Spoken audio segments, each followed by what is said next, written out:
Inicialmente, já podemos verificar a polaridade desse diodo. Aqui percebe-se que tem um anel desenhado na esquerda, tanto desse diodo quanto desse. Esse anel representa o terminal catodo. Podemos determinar a polaridade de um diodo e também realizar o teste para verificar se ele está bom ou não, utilizando um multímetro. Nesse caso, colocamos o multímetro na escala de resistência. Verifica-se também que nesse multímetro, quando as ponteiras estão abertas, ou seja, ele está medindo uma resistência muito alta, no display aparece a indicação 0L. Isso quer dizer que é uma resistência infinita ou que o circuito está aberto. Ligamos então as ponteiras sobre o diodo. A ponteira vermelha é o terminal positivo do multímetro e a ponteira preta é o terminal negativo. Verifica-se então que com o positivo no anodo e o negativo no catodo, ele indica uma marcação de resistência. No outro diodo, a mesma coisa. Invertendo-se agora as ponteiras, então colocamos agora com essa polaridade sobre o diodo e verifica-se que ele não consegue medir a resistência, ou seja, é muito alta. Então o circuito está aberto. No outro diodo, a mesma coisa. Verificamos nos dois diodos que para uma determinada polaridade o multímetro mostra o valor, para outra não. Então esses diodos estão conduzindo num sentido e não no outro. Então eles estão bons e também de acordo com o sentido de condução a gente determina que, no caso aqui, na direita temos o anodo e na esquerda temos o catodo do dispositivo. Outro modo de testar diodos e determinar a sua polaridade é colocar o multímetro na escala de teste de diodo. Neste caso, ali está indicado no display. Dependendo do multímetro, essa função de teste de diodo pode estar junto com a medição de resistência, como é o caso desse multímetro, ou não. Nesse modo de medição, a gente também executa a verificação com uma polaridade do diodo. Nota-se que ele apresenta um valor, e com a outra polaridade, trocando polaridades terminais, ele fica aberto, ou seja, ele está conduzindo num sentido e no outro não. Refazer o teste para o diodo de baixo, para o 1N4148. Verificamos da mesma forma que esses diodos estão bons e determina-se os terminais deles. Caso um determinado diodo conduza os dois sentidos ou em nenhum dos sentidos, ele está danificado.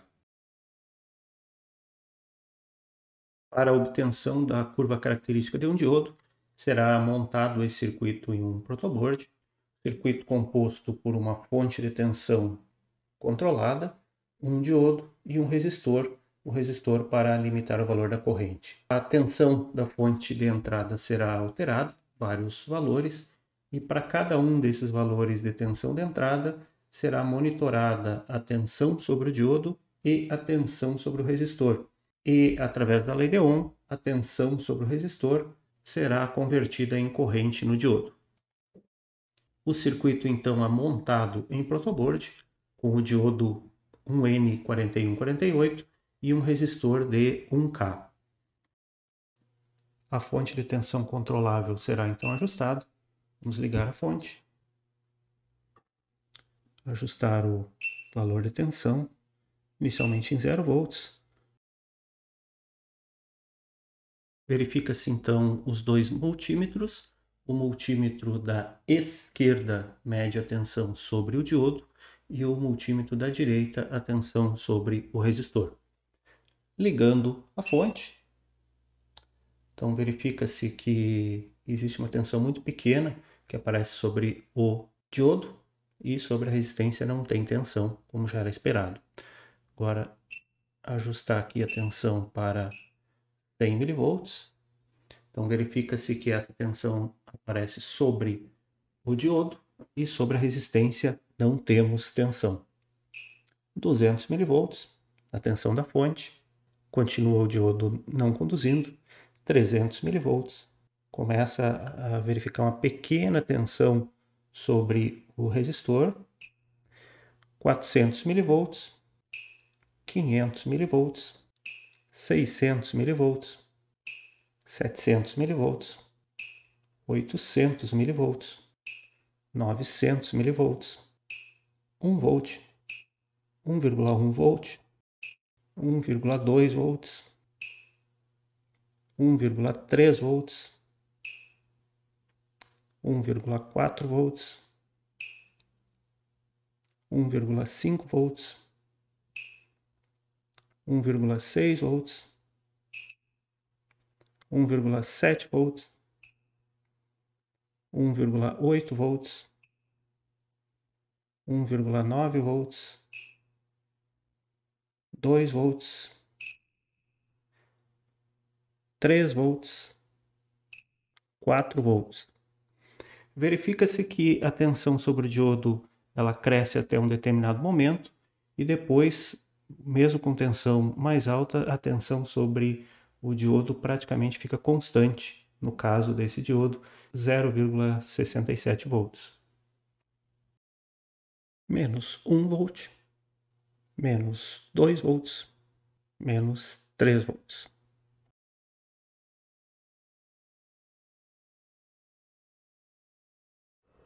Para a obtenção da curva característica do diodo usando um osciloscópio e um gerador de função, então a gente vai implementar aquele circuito que está ali do lado e vai ser colocado em vez da fonte E o gerador de função com uma tensão alternada com 5 volts de pico e uma frequência de 450 Hz, que aqui está no canal 1 do osciloscópio. Então, deixa eu só aproximar aqui, ver se dá para ver os valores.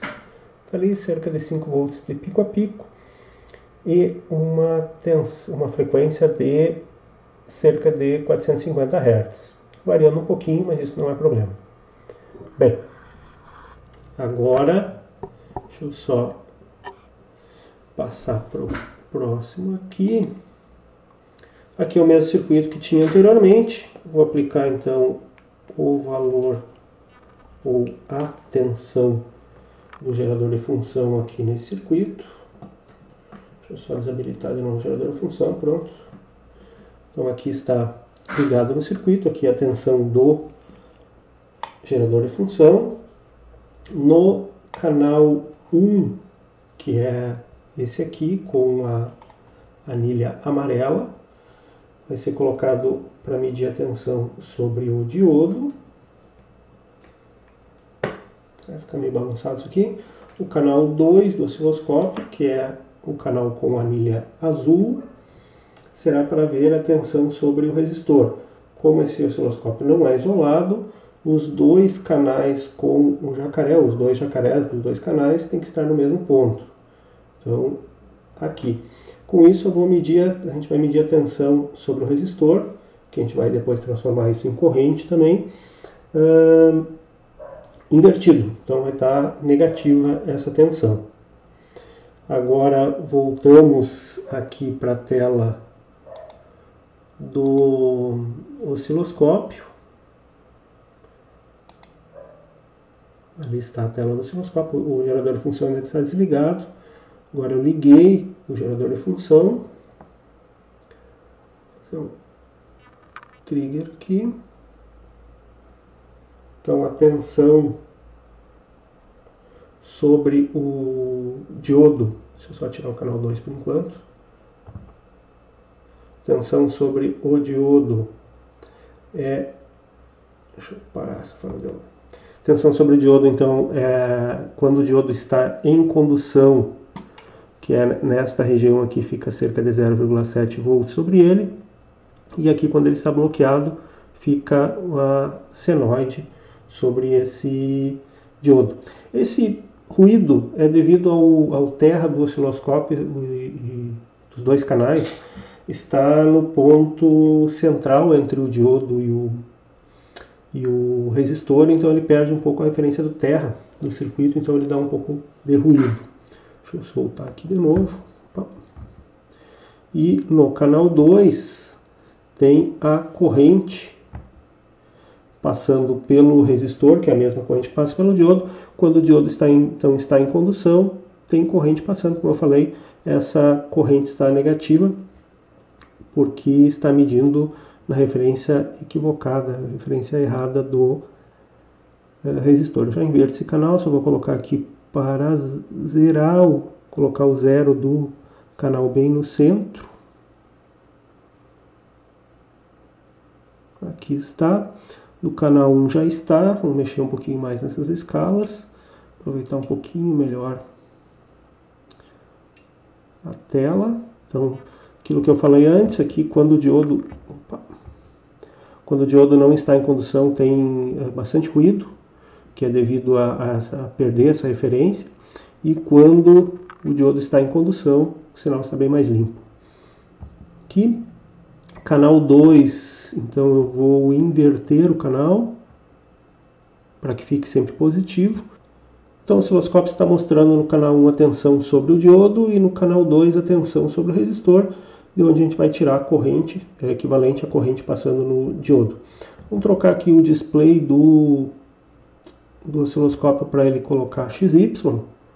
Então um canal no modo X e outro canal no modo Y. E colocar toda a tela. Então nesse caso aqui a gente tem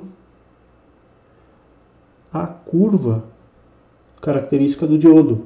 Toda uma parte com tensão zerada, ou melhor, tensão negativa e corrente zero, um trecho com tensão positiva, mas ainda não o suficiente para polarizar diretamente o diodo, e quando o diodo entra em condução, que sobe aquela curva ali.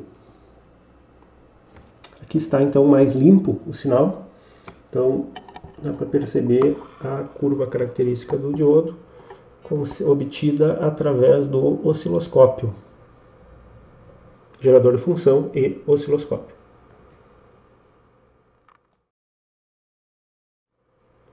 Para analisar então o problema de recuperação reversa, foi montado o mesmo circuito anterior, que está representado ali no protoboard, matriz de contatos. E esse circuito então é composto por uma fonte de tensão alternada, que vem do gerador de função em 60 Hz, 5 volts e pico a pico, passa por um diodo, só o diodo foi trocado agora por um N4002, depois o resistor e retorna então ao gerador de função. Na forma de onda do osciloscópio está a tensão sobre o resistor. Então, durante o semiciclo positivo, o diodo conduz e essa tensão aparece sobre o resistor. Durante o semiciclo negativo, o diodo não conduz e corta a tensão, então sobre o resistor fica zero. Então, o circuito trabalha muito bem, 60 Hz. Agora eu vou aumentar essa frequência de operação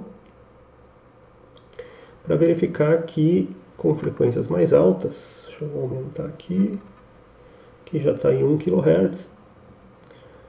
Deixei na escala de tempo, aqui dá para ver que na passagem por zero, ali, quando a tensão retorna a zero, nesse ponto aqui, já tem uma certa passagem, o diodo continua conduzindo depois que a tensão retorna a zero. Agora eu vou aumentar um pouco mais ainda essa frequência, já está em 1500 Hz, aqui está em 4 kHz. Percebe-se então que o diodo já ele conduz bastante depois da passagem por zero. Eu vou aumentar ainda mais essa frequência, que já está em 10 kHz, para ver que o diodo conduz por um bom período, um bom tempo depois que a tensão chega a zero.